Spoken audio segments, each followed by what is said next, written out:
everyone for coming. And also thank you to Genesis Blog for organizing, letting us organize it with them together. And Dennis personally, he's somewhere behind the corner. There have been also quite a few other friends, or new friends, which I met in Hong Kong during this 2 days event at Blog O2O. It's my first time in Hong Kong. So very helpful and very dynamic community we have here.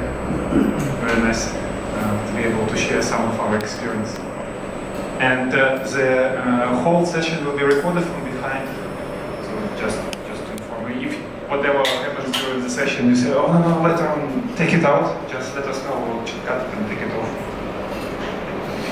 if you want. Yeah. And a few words about me and what I'm doing here.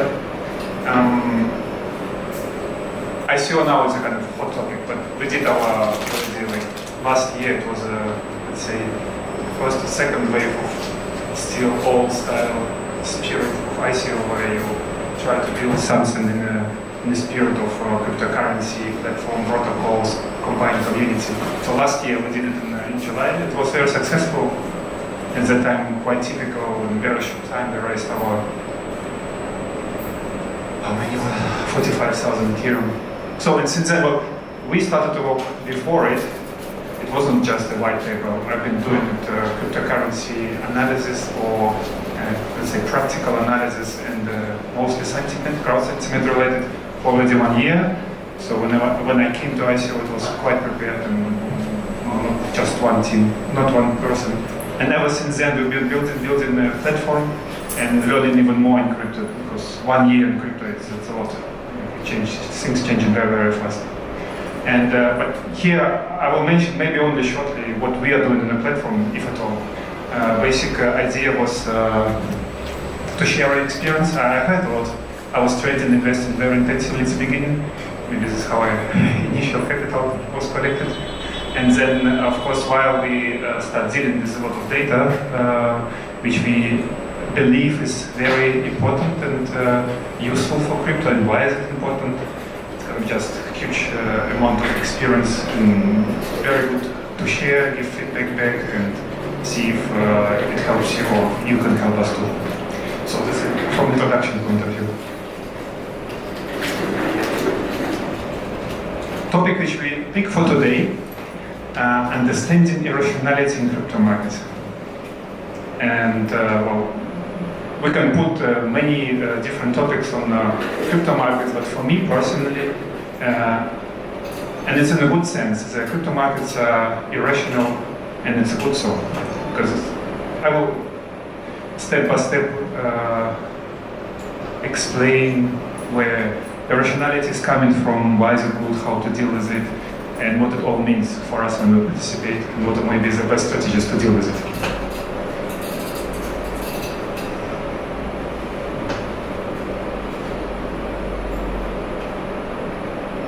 What is irrational?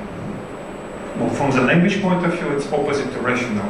And irrational, where we can apply our mind, we have some models, we have our ideas, and we do mathematics, and the results are a kind of predictable. Crypto markets, I don't know. By the way, how many of you are investing in crypto? Wow, that's a really cool audience. And oh yeah.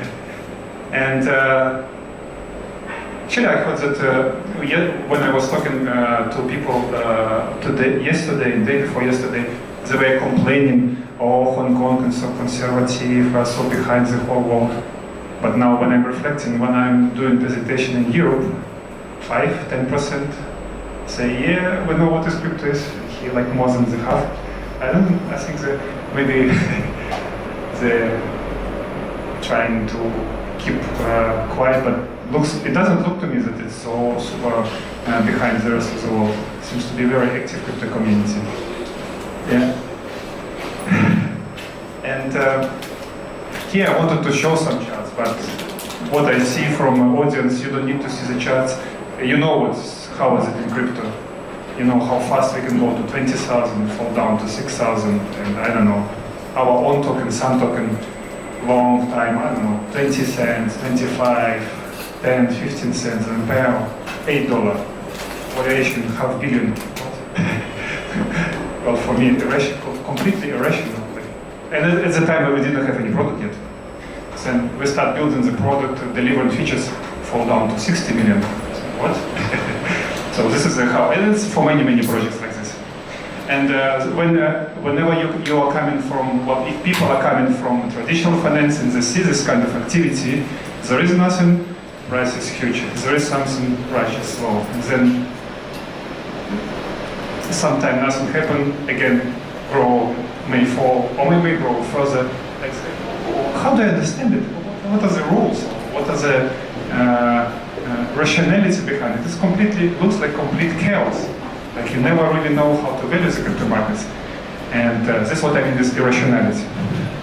It doesn't mean that we cannot deal with it, but it looks like from outside complete chaos and irrational behavior in both directions, up and down.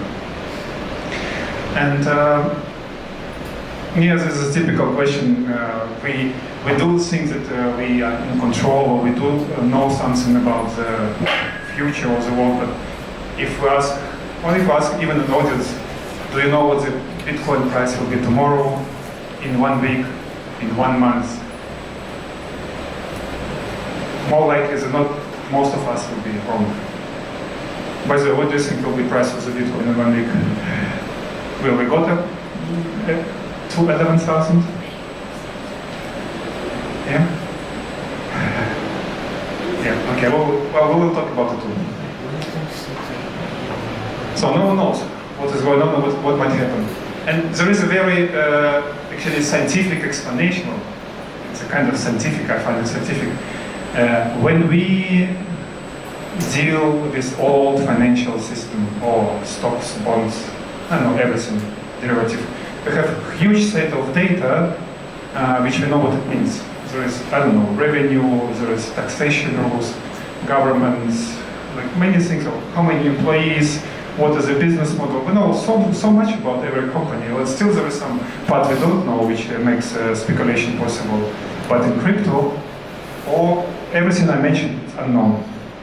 We don't really know business models of projects. They write something, white paper. We did ourselves. We write how are we going to use raised funds, how the token economy work. But then, like in 1 month it changed. In 1 month it changed again. So it looks like to me we don't really know.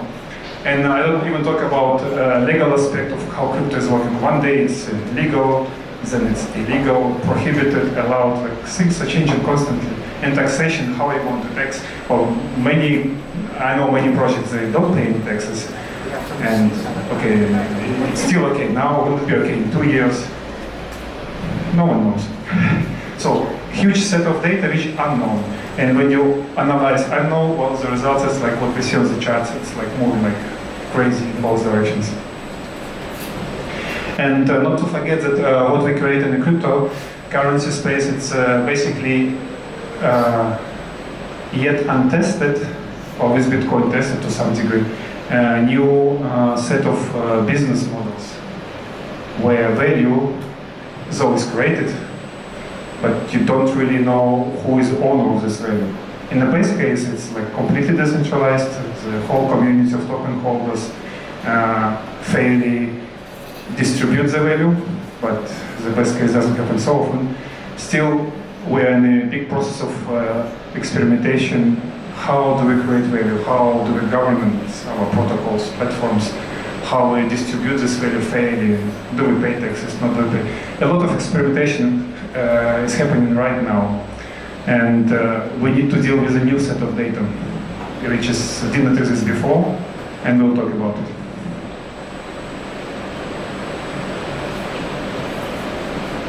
And maybe this is my most favorite aspect of irrationality, because cryptocurrency and blockchain is everything about creating value or transmitting value, and we as a humans so much attached to money, value, because it means for us a lot of things. Now once we get attached to it, we have immediately two aspects in our mind. Like it's one side, it's a greed, we want to get more of it, and so of course immediately with greed there comes a fear, we don't want to lose what we have. And the more emotion you have in your mind, the more irrational you behave as one human. And because it's not one, it's like the whole market consists of people acting very emotionally. Now it becomes even more irrational. That's why we see it every week, sometimes a few times a week. People buying all the way up. Just today, was it today? Bitcoin, I think it was yesterday. It's a crazy story.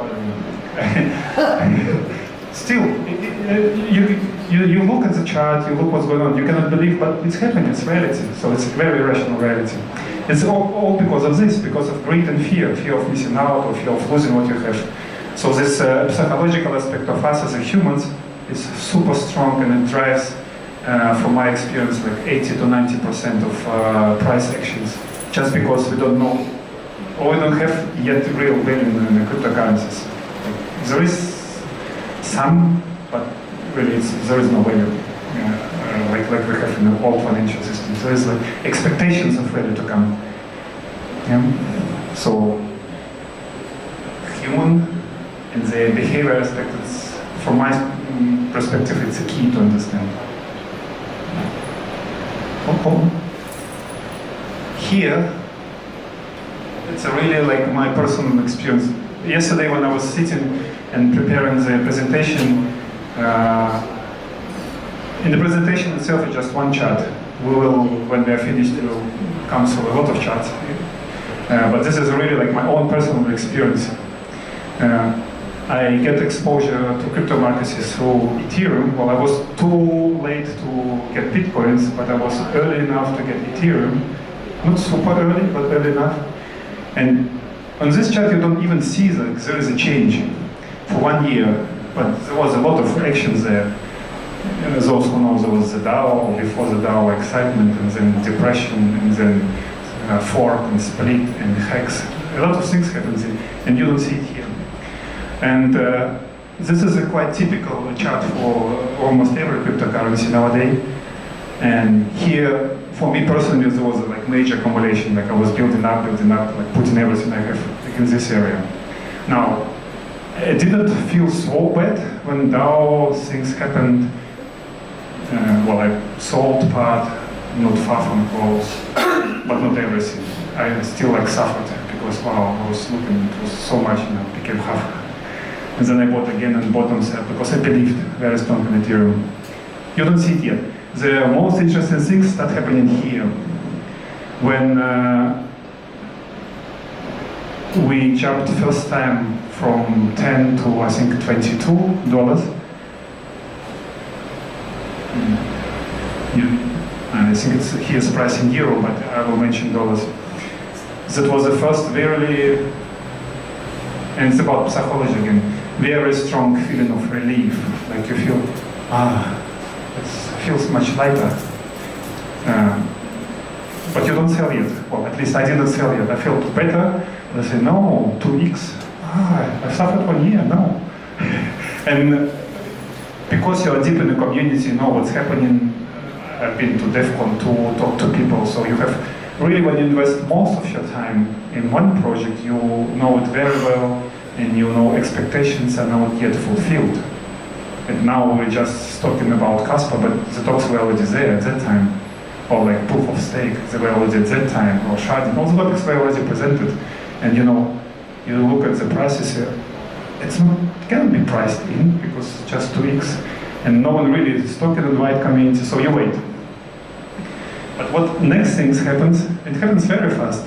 Price jumps here, I think it was my first really strong push to sell was like 150.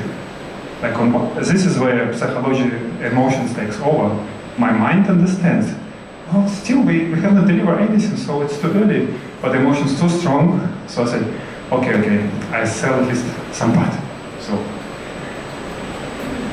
strong profit because like from 10 to 150 it was, well, at that time, at that old time, 15x was wow. We didn't have it for a long time. So first time takes. And then you see price up and goes down and say, wow, I did good, so I sell top. But still, you still hold because some part of your mind I'm very deep in the community, and at that time we started to build our project too. So I know what is possible, how many beautiful things we can build in the future. You hold your quite big portion of stake. But when it gets to 400, and suddenly you have 40x, and it's just in one, it's just your mind completely loses control. You cannot control it anymore. Like, oh no, well, wait, so much money. So you sell second time, quite a lot. But here, where the most interesting thing happens, when it gets over 1,000, and actually on the paper you're, I don't know, how many times millionaire, you cannot do anything. This level of excitement or level of euphoria, I don't know, it's like you're almost on drugs, you're like almost running on drugs every day. You're super happy, no problems exist in your life. So you cannot do anything. And I didn't sell. I will be honest with you, I didn't sell on the top. Well, I heard the story from almost everyone. But strangely enough, I sell it for our ICO. So there, I don't know, this is how mind works. And by the way, I have practiced yoga and meditation for more than 10 years. And 7 of this year, I just live it, like in a community, traveling, practicing. And I do know my mind to some degree, but very hard. And I didn't sell for myself. I didn't worry because I was feeling so good. Maybe I was busy with this project, I don't know. But I did sell some portion of what we collected in ICO. Because, oh wow, so cool chance. 3 years, we don't need to worry about money. Wow, so good. So, just because of this, I don't know. But mine is very weak at this point. It's a too high level of excitement and I don't know, maybe hormones, whatever's happening, like you have no control. And then, yeah, you know the story. It fell down to 300, and we are now like, well, we'll talk about price predictions later. But this is a cycle with two very like personal sharings. If you cannot sell on top, don't blame yourself. It's like 99% of people, especially first time, they cannot do it. Like it's very, very, very hard. And the more important part, and we'll talk, well, I can mention it now, it's if you find 1 or 2 projects you really believe, or you are into it, the community, whatever you want. Now there is a huge source of projects. Even on smart contracts, you have not only Ethereum, you have EOS. I know many people, they love it. Or some people expecting Tezos to come. And if you're into the community, just spend your time and accumulate. And then nothing is secure, but maybe the time will come and you will have to deal with opposite, but accumulation is the first phase. And now we'll come a little bit more practical. So how do we operate? Yeah? How do we operate in this such a emotional, very strong, heavy for your mind, very difficult to control or to make decisions environment? Some facts, well, from my point of view, it's just facts. It's not even discussable. Like, there is no easy money in general anywhere, and in crypto even less. Well, we speak, or Roger Ver present himself like he did, or many others. Like we're crypto millionaires, billionaires. It was so easy. I'm sure it wasn't easy for them too. And it's not only hard work, but you have to spend a lot of time. Like you just put your life into it, completely put your life into it. And you need to deal with so many things which are new for you. So you need to, your brain is like running on a very high level of analyzation. Sometimes you can hardly sleep. And the last one is to get to some level of emotional stability is also very, very difficult. So it's by no means an easy money. And the last point, of course, crypto has a lot of risks. We never have profits without risk. It's a basic rule of finance, but somehow people forget about it. So it's no easy money. It's not supposed to be easy money. And if you hear for anyone who is telling you, yeah, join, I don't know, our ICO or whatever, it's easy money, be very suspicious. There is no easy money. And just to say one more time, when it feels easy, very often it's maybe the wrong decision, because feels it's very emotional and it feels easy to buy on top and sell on the bottom. This is what feels easy. Because you feel very good, so you buy, or you feel very depressed, you want to give up, so you sell. So this is easy money, which leads you to quite negative results. And just to sum up, the emotional reaction to market, if you try to control or change it, my short answer, not possible. And a little bit longer answer with some explanation, you don't have to. You don't need to change yourself so much that you become like a, I don't know, like a monk or like a mountain, and nothing cares. You know, autumn is coming, I buy. Mountain or like top is coming, I sell. No, I know no one like this. And I by no means even close to it. So we always act emotionally, so you need to accept it and embrace it. What you can do is to provide your mind, this rational part, with some data, which gives you a kind of feeling that you are in control.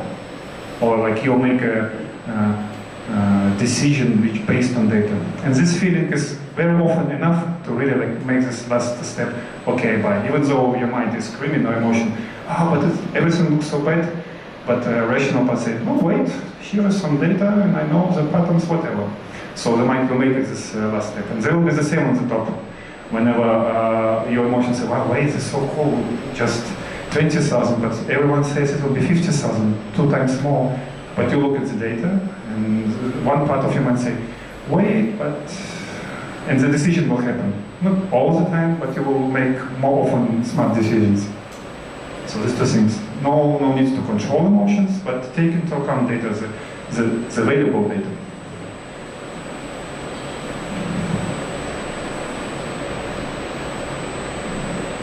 It will not happen overnight, yeah. It will take some time. But the more you deal with like 2 parts of you, one observing or accepting or acknowledging the right emotions, and second, embracing more and more data, which is available, like over some time it will become easier and easier. Good. Now we finally come to like main part of presentation. What is for now for you have been a source of data or motivation to make decisions? I just listed here what people typically consider to be buy or sell signal, like good news. I don't know, partnerships, Binance listing, now lately Korea listings. Great news. Or bad news. I don't know, hack happened, or some key team player left the team from Steam. I remember last year when Dan 10, who is now running EOS, left the Steam and it became like public. Like everyone really like panicked because he's built the whole system. So this is the worst like news. And what happened next? It was exactly at the bottom, so it's ever increased since then. So bad news sometimes is the best news for you to buy. And the good news, especially lately, first time when Binance listed, it was, I remember first 3 or 5 listings, surprisingly it was crashing down. Okay, they changed something. Well, I know what they changed, but then it started suddenly pumping after listing. And then again it started a little bit pumping, but holding the price. It's not really the good news by itself, which makes you, or which should be your decision. It's more like you need to understand really context in crypto. Why is this good news is coming from? Well, I'm trying to take rationally. Did we have it before? Because you always need to deal with other market participants. They also try to be smart, and they're acting very fast in crypto market. It's super efficient, and everyone is very fast. So if everyone expects, okay, Binance listed, it will grow, let me buy, and it happens 2 times, and suddenly after pumping it's going down, then everyone will say, oh wait a second, it will grow for 1 day, but it will fall. Then they will start to sell in 23 hours or 22 hours. everyone is reacting very fast. So, not news, good or bad, or especially if you read online media like CoinDesk or even worse, Cointelegraph, it's, you don't take what they write as a signal. You take as information for you to analyze further. And this is also a kind of truth or fact that if you're really looking for someone to give you high quality financial content, it cannot be free by definition. High quality, why should someone share for free high quality? There are only two chances he will do it. One, if you like exchange, I have something, I know something about the market, but I don't know. For instance, I'm not focused on pre-ICO. I'm always focused post-ICO when token is traded. So I know this part of market, I think, very well. But what happens before, I have little idea. So we exchange. I tell you something about the mood of the market, you tell me something about the flow of insider deals, whatever. So we can exchange it. Or if someone is ready to pay me or to give me for what I provide as an analytic review, some money might happen. Even though right now in the market it's still on this level. People not yet paying for high quality content.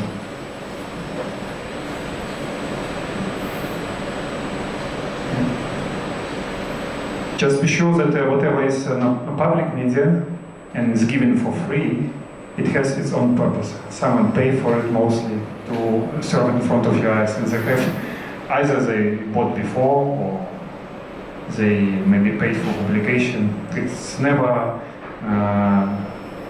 really for free. And most of the time you take it as a noise and you try to recognize through this noise what is really happening, what is the signal, why suddenly so much like lately SAC investigation for Ethereum, why suddenly? And then if you know the market, you say, okay, someone maybe wants to crush market a little bit to buy cheaper. This is most typical. And once you know how news are spread in the media, in the crypto media, because it's very, very small, you can spread the news relatively cheap, very fast. So you pay even more attention if the news are happening everywhere. Okay, but what data can we use? Well, before we say that it's a kind of, if you try to take it as it is, it's useless and often dangerous. But what can you take? Surprisingly for me lately, favorite source of data only lately become on-chain data, taken directly from blockchain. This is the most ultimate truth. This is really not what people are talking, this is what they're doing. And it's not for free when you do something on blockchain, especially on Bitcoin. It's quite expensive if you do something there. And later on Ethereum too. You don't move your tokens from cold wallet to hot wallet or to exchange if you have 1 million assets without a reason for doing it. You have a very specific reason you want to sell it. And just as a simple example. So on-chain data is super efficient and practical way of understanding what's happening really in reality in the crypto market. I talked about pros. Cons, the data is here, a huge set of data. But in order to extract it from blocks,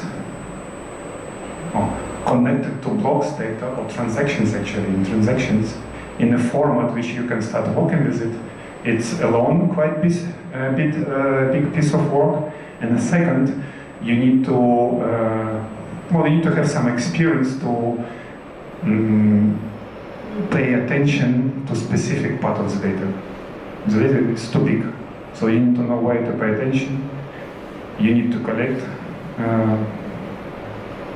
It's hundreds of terabytes at the moment, and you need to see it on one screen, and you need to have every block updates. It's cons, but this cons means that once you get this age, you can do it. You should spot the most probable patterns, and you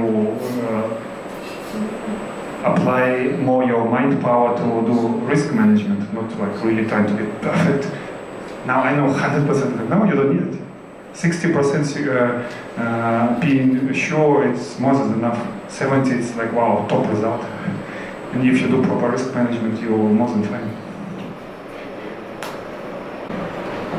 When you say if you like a project, do you mean you believe in that project? Yes. You like the ideas behind it? Yes, exactly. Okay. Like you feel very strong emotional connection. Because will help you to deal much better with your emotions. Can you give an example? Like what would I like? Well, I almost like loved Ethereum when I started with it. So to the point when DAO happened, I was supporting and writing articles that it's good for Ethereum. Why did you like it? What did you like about it? It's a very deep, just emotional level. Well, I know why I like it, but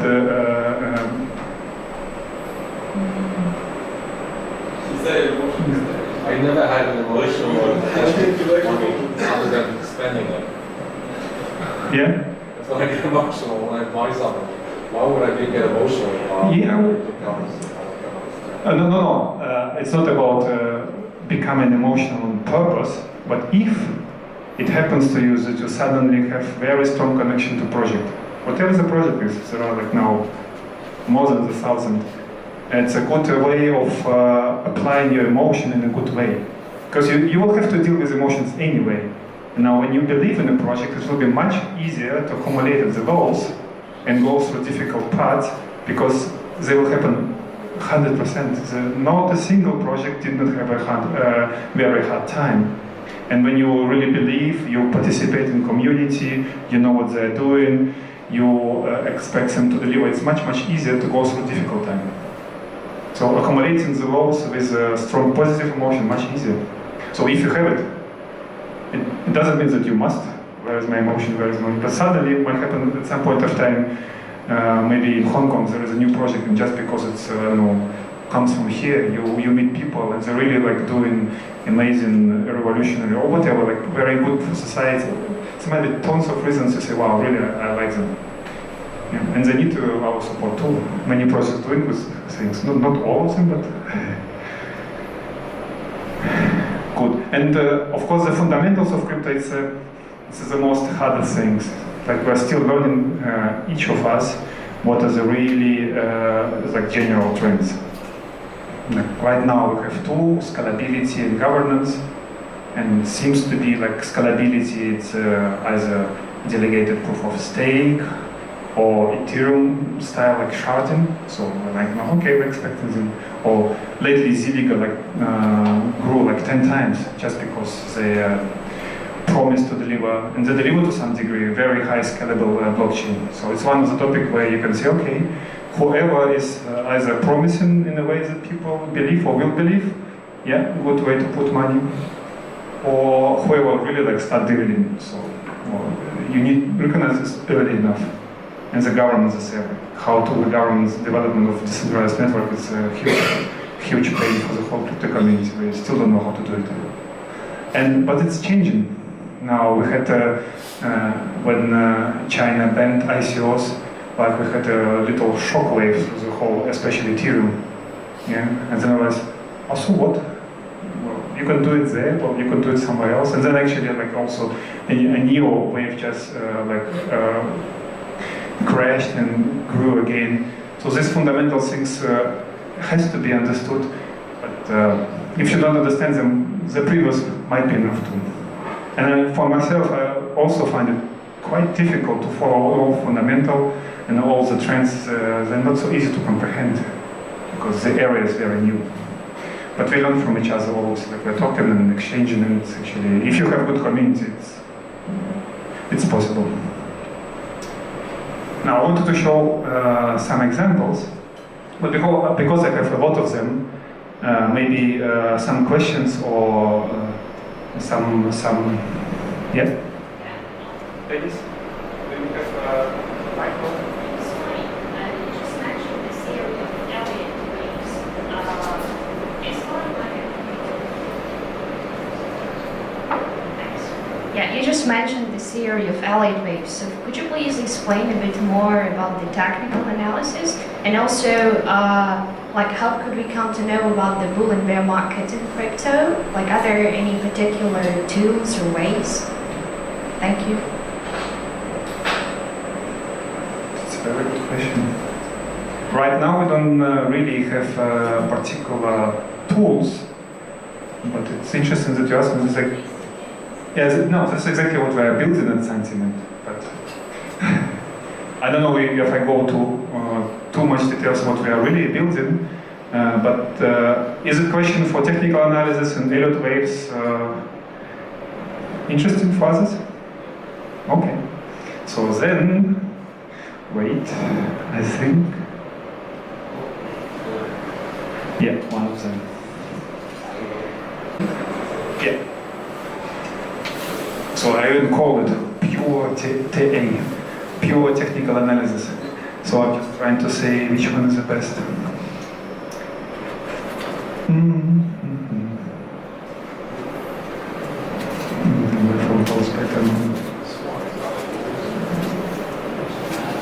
Yeah, let's take this one.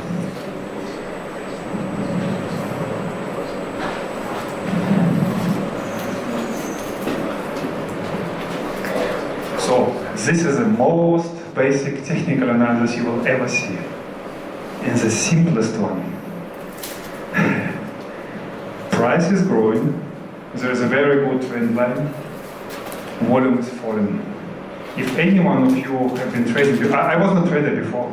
As I say, I spent 10 years in university, but it's just understand the story behind. Here in the middle, the most amount of market participants, they realize the truth, yeah, we're in a bull market. And it's part of Elliot wave theory. The strongest moved in the classical theories in the middle, or at least on the biggest volume, so it jumps. And this is where you really see such a green, we have a bad word for it, I'm looking for a good one, candle, yeah. When you see big candle in huge volume, this is where you pay attention. If you're in a position, you should be very, daily checking what's going on after this. If you are not in position, well, maybe you should not come into it too. Now, what happens, and it takes time. In the case of, it's actually always go, I think. Yeah, plasma gun, yeah, it was always go. So in the case of always go, it took, well, actually around 1 month. And you see price keep growing, but the amount of participants keep falling. It shows you, well, not so many people are convinced anymore, joining the trend. And this is in 90% of whenever I give a call for the top, it works in this way. There are some, of course, exceptions, but 90%, this is a very basic and have to be applied technical analysis. And not even without a really complicated Elliot waves, you build one wave corrections, third wave consists of another 5 waves, triangle. Here everything exists. It was first wave, third wave, triangle correction, and then last pump. You don't need to do so complicated. Price, volume has to be observed all the time. And now if we come back to topic of on-chain data, I will show you something. I discovered just a week ago because our developers, they finally not only crunched the whole Ethereum blockchain, they did it before, but one of the developers, PhD in mathematics, said, oh, I think there is something interesting, I want to show you. So he showed it, and I said, oh, indeed interesting.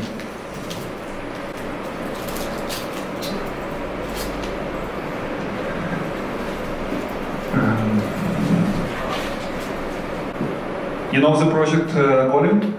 GT, Golem? Everyone knows. Well, almost everyone. No? Well, it's one of the biggest in Ethereum. First fair ICO, or relative. So here the data from blockchain. It's not, well, we do have it from exchanges too, many other platforms, but here's the interesting thing, we take it from blockchain. We have more data, but here's what we show already, like in the public version. Everyone can check it. Now just look at this. Anyone can see it. Well, if you know how to crunch the data and how to parse it properly. Huh?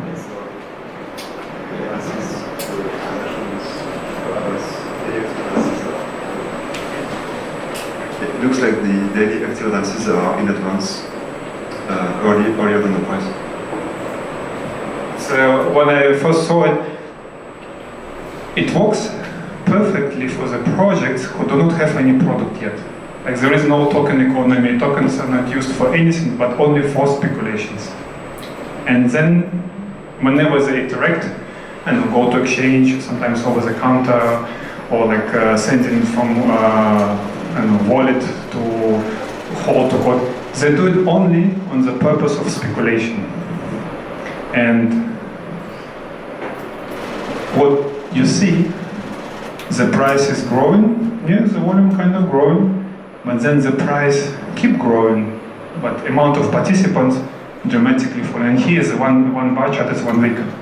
So like for 3 weeks, price is growing, amount of really people, like really acting on the blockchain, like paying a gas fee and doing through this huddle of possibly being scammed on Meta wallet or whatever. So you like really do effort. And here you are convinced that you are doing cool stuff. And here you see, well, we're not convinced anymore. One time, second time. Here's also an interesting picture. Well, I don't want to become too biased because it's very new data, but it looks like there were a very strong expectation, oh, we should grow. It did not happen. But then once market started moving, it moved very much. It was like kind of postponed expectations for the pump. No, it's just theory for now. I did not answer yet to Elliot waves, but there's simple things which, especially daily active addresses, few people pay attention yet, so it does work at the moment. I think once people realize it will, at some point of time, it will stop working. I can just imagine hedge funds now, oh wait a second, if I can manipulate a little bit volume, people will still believe they can sell top. So we'll see a lot of funny things happening when big money realize it, but right now I don't think many people pay attention to it. So what would you do as a trader when you sell? You see that it's going up, spiking up. I don't know where obviously you wait 1 or 2 or 3. Good question, I have no answer. I saw this data right, I don't know, like 3 days ago. It looks like, and we discussed in the team and the community, it looks like 3 bar charts, it's a very strong confirmation. So after 3, it's really like and price growing in 3 weeks in a row, amount of participants falling, it's a very strong sell signal. Yeah? So, looks like. But take it on your own risk. It's very, very, very innovative.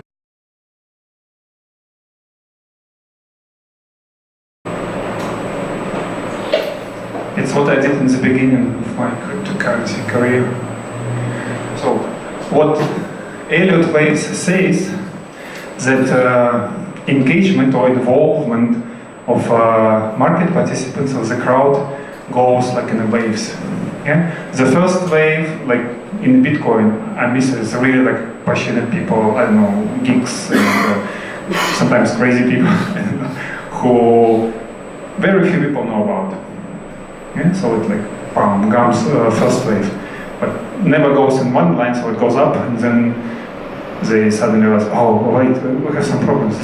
So it goes down, first wave. And then the third wave, why is it often the biggest?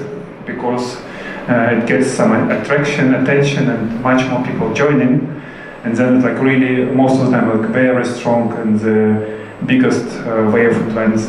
And like sometimes there is some technologically really like useful things. So in this stage, most of the time nothing is used yet. Here, third wave, still strong rise.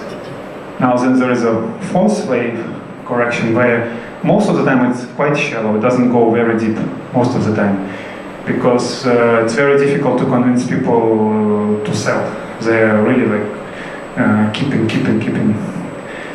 But still, there is some way of correction. It can take longer time, less price, or it can take maybe a little bit deeper price, but shorter time.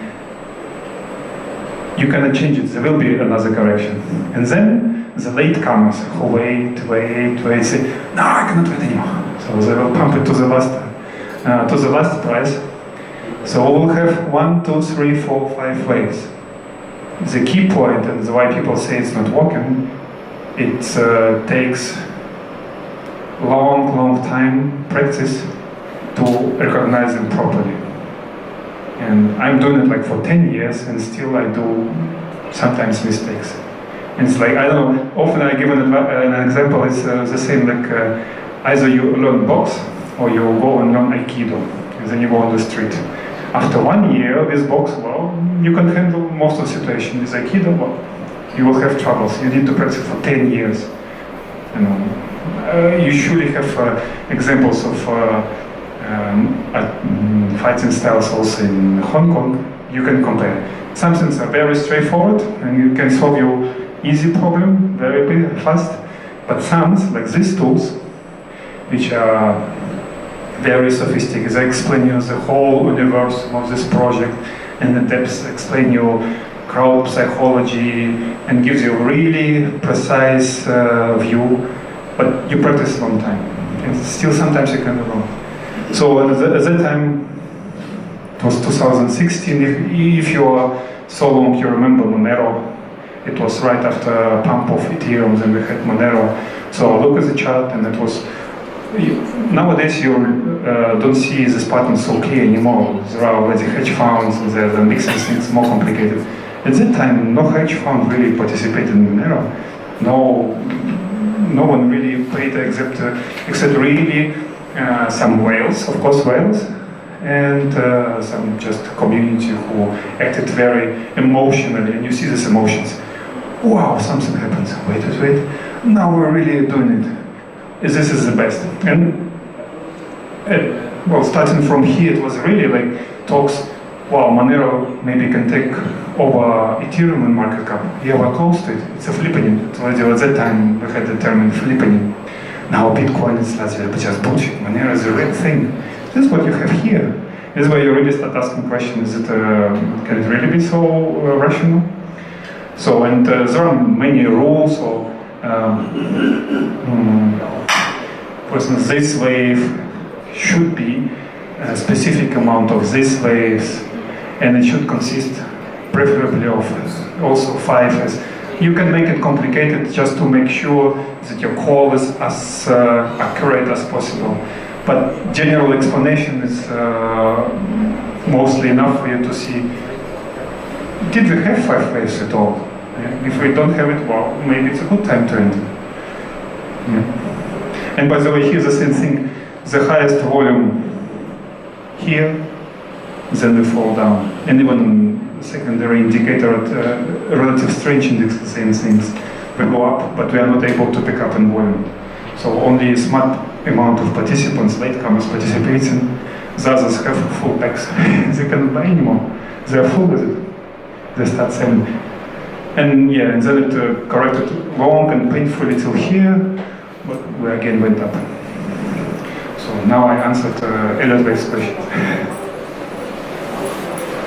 Any other questions or some topics, or you want to look closely into on-chain data? Can you go EOS and Bitcoin?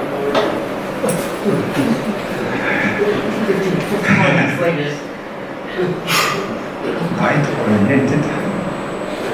there was something with Bitcoin. Yeah, Bitcoin was a big pump and dump 2 days ago on meetups.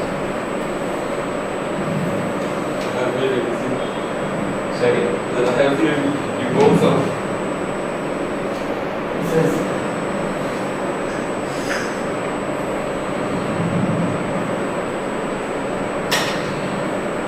How do you spell byte? yeah, This one? yeah. Unfortunately, from what I see, we don't have on-chain data for this one. There's only GitHub activity, it's also interesting. You know what is this? Well, it's our technical lead. He say, no, Maksim, what you are talking, crowd sentiment waves. Sorry, I don't know, I'm too scientific. What we need to measure, we measure how active the developers are. I say, so what?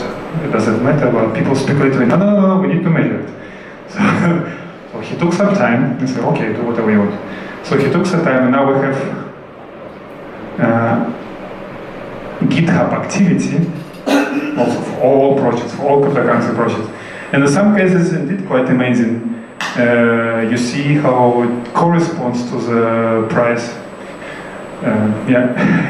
I was surprised. Sometimes it really works very nicely, or it gives you at least confirmation if how active the team with the open GitHub libraries. It does represent as they really building something.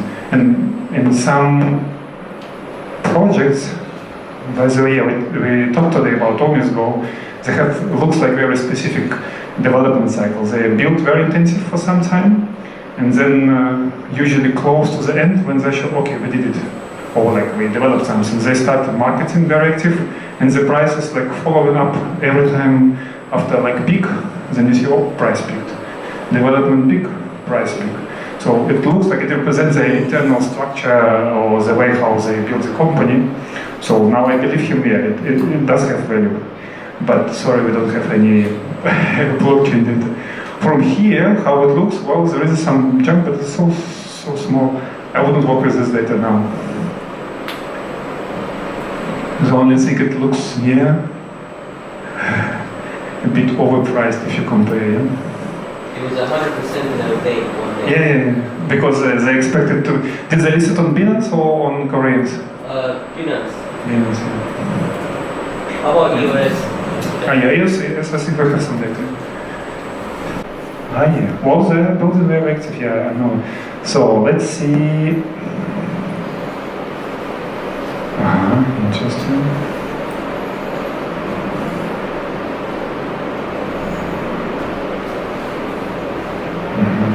Okay.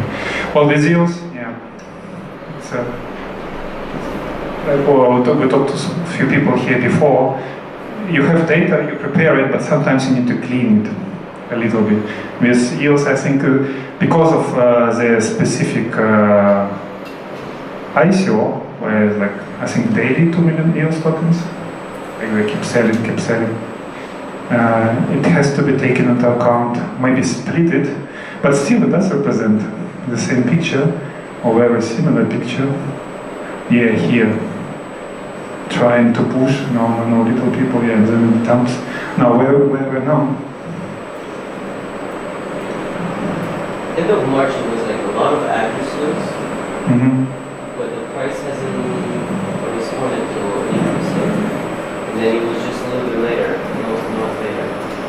So I guess the whales got their wallets ready, but they didn't buy it. Here's an interesting case.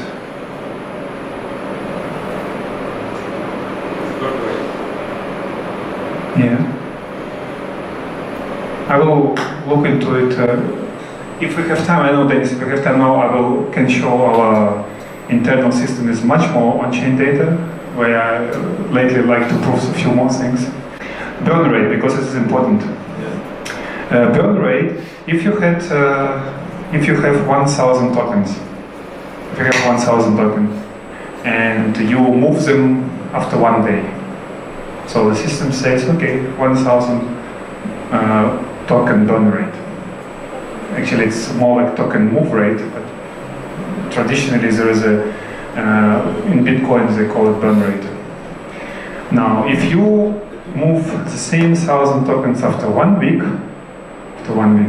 it will be 7 times multiplied, so 7,000 token burn rate. It's like you're accumulating, like you keep it, and then you don't keep it, like you burn your accumulated energy, you burn.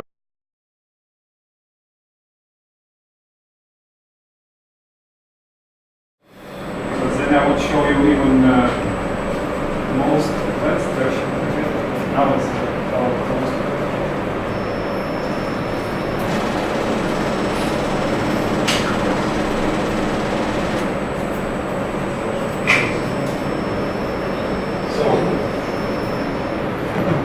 here, well, it goes down list like all Ethereum projects, ERC20 tokens, every single.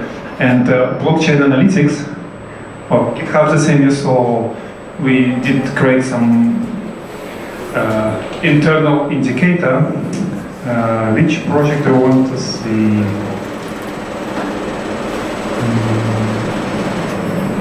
Let's see, Enigma, I like them. Even though they are kind of partially competitors, still I like them.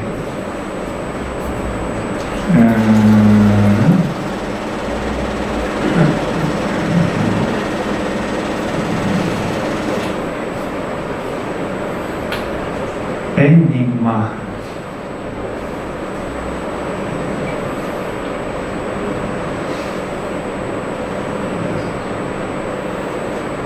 So, this is what we also look at. It's again the burn rate, transaction volume, and this is what we don't show yet in public. We're still trying to, like, improving the data is exchange flow balance. What it means how many tokens moved to exchange. From exchange, it's like lower, or like a balance. Is it more tokens going to exchange, or more tokens which are they're sitting there and like taken out from exchange? And it does show sometimes very interesting things.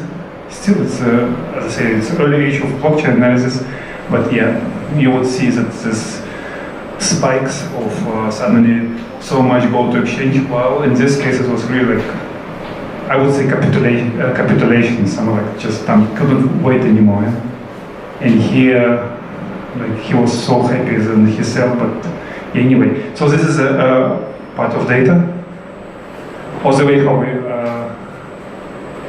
and the same daily active addresses. There is another way how we look or like distribute the tokens, how many are moved if they hold for 1 day, how many are moved if they hold for 1 week, 1 month. It shows also very, in case for Santiment, our own tokens, it was quite insightful. There seemed to be like 1 week before big pump, there was a very interesting movement of unknown tokens, and then like it started. But yeah, I would look into this data too.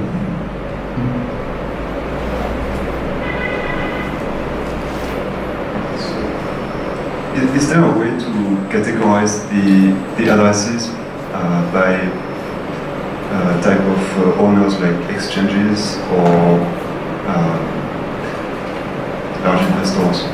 Or because if we, as far as I know, there's no direct way of knowing that an address belongs to an exchange, for example, or to another service provider. You are talking about online, on-chain? Oh, no, there is a way. The question was, are you sure that this token moves to exchange, or... Yeah. No. The pattern how exchanges operating is quite specific.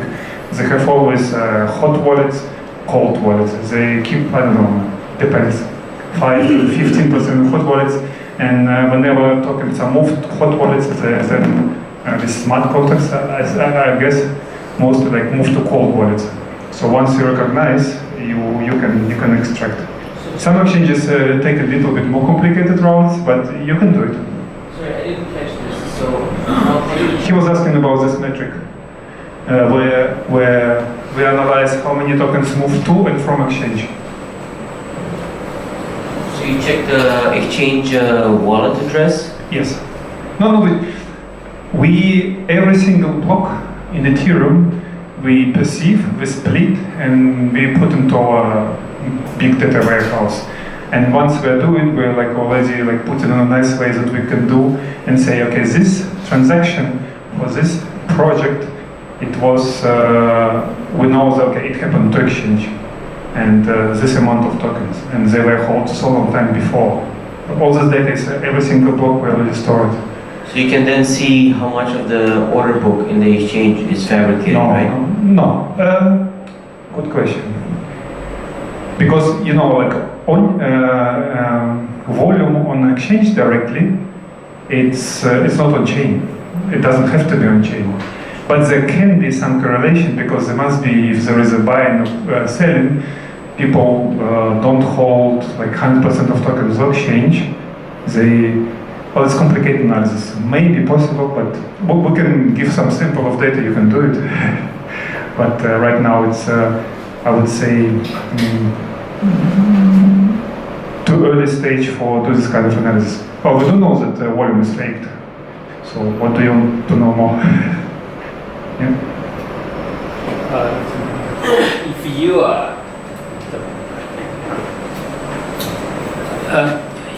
if on some of the exchanges, if like the trading volumes are inflated by like, robot traders and things like that, would you be able to filter out the kind of data?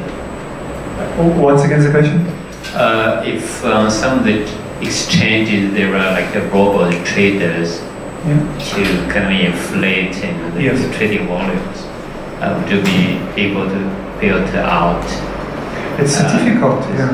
Well, I mean, when they become very smart exchanges. There was a very famous article, I think 3 months ago, where someone did analyze price, regression, whatever he did, mathematical analysis, say, oh, you know what, 80 volume is faked.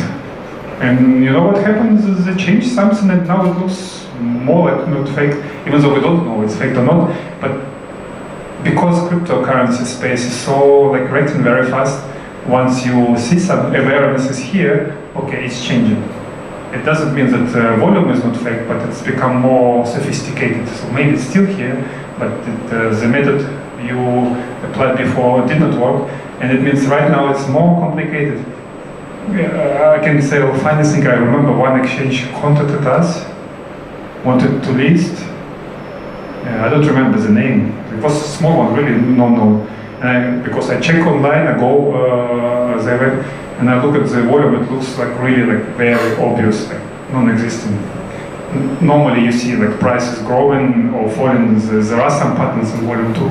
They're like almost like stable. It doesn't matter. You go ups and down. So I ask guys, I see you're doing like market making, but maybe you do it a little bit more sophisticated way before writing any other project, because project runners are also not so uninformed what's going on. So I don't know if I answer the question, but I would say that the majority of crypto community now aware that we have to deal with not so clear trading volume. But because exchanges have so much money, like real power, they still able to react very fast, make our life more complicated. And yeah, and I don't know, in 2016 when I was showing Monero, it was many coins was very clear patterns, very clear Elliot waves, volume, it was very easy.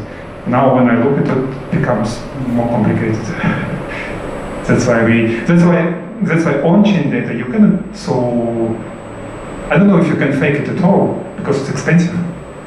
And if you can, most likely it will be more easy to recognize the patterns because they stay there, you cannot remove them, and it's visible.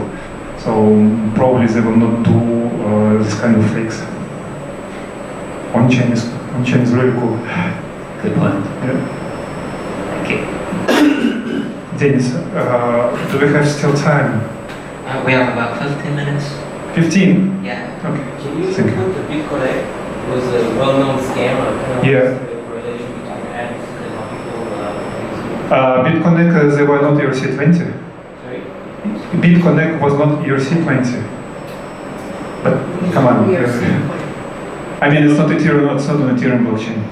But like everyone knew it's scam. and actually, interesting enough, if we check.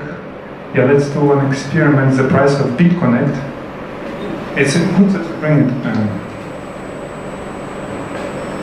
By the way, I'm showing mostly like data from Sunbase or whatever from our platform. Just it's convenient for me. I know how to show it. There are tons of other very cool resources. You can check the coin metrics. Very nice analysis or very nice on-chain data. They're also analyzing. And of course, everyone knows coin market cap. That's where we still check things, even though they're Bitconnect. Or did they remove it? No, they didn't. So our famous the scammers of the year. Yes, we went up today. They're still 5% up today. 5%. Are you right? Indeed. Wow, $1,000 trading volume. Yeah. So let's see one thing. Because when you ask, I suddenly had an idea. Let me check it. Yeah, very nice, very nice. So, nice examples. yeah, we discussed shortly about psychological patterns, or like how much psychology plays into crypto market.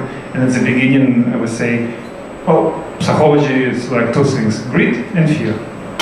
It gets more complicated when we analyze it deeper, but it's like either we are greedy, we want more, or we're like, oh no. So the greed can be really, and of course the extreme greed is like when we build the top, ultimate top. Now Bitconnect, it's nothing, it's like a pure form of irrational and to some degree like uneducated greed. Like everyone, well I know maybe not everyone, but the majority who participated in it, they knew that it's scam. And the only reason they did it because they think, okay, I can get some money out of it. I will be smarter than the next. And because this feeling of greed was so strong, like I knew few people who are really like smart. And they know, I think I will go to Bitconnect. Why? It's a scam. No, it's easy money. So, okay. So, and just look at the, and it's like picked really like ultimately shortly or relatively shortly before we had a peak in the cryptocurrency market. And when now thinking about it, it does mean that this concentrated cryptocurrency greed focused on Bitconnect, and then when it started collapsing, it was the first sign, well, the grid had turned down. You cannot maintain one emotion for too long time, your brain will be like dead or burned. So it's like always like changing. And it looks like Bitconnect one was the first indicator, one of the best indicator for last crazy top in cryptocurrency. We did have, by the way, a second indicator, but we found it out a bit later. Do you know the kimchi premium from Korea? Yeah, and it was precisely on the top of crypto market, was the highest value of kimchi premium. I think they pay like 30% on top of Bitcoin, Ethereum, at the time, Cardano. Everything was like 30% more expensive. There is a rational explanation why is it in this way in Korea, but if you know a little bit better background, who participates in crypto market, how educated or how well informed they are about cryptocurrency, you will be not surprised they were ready like to pay.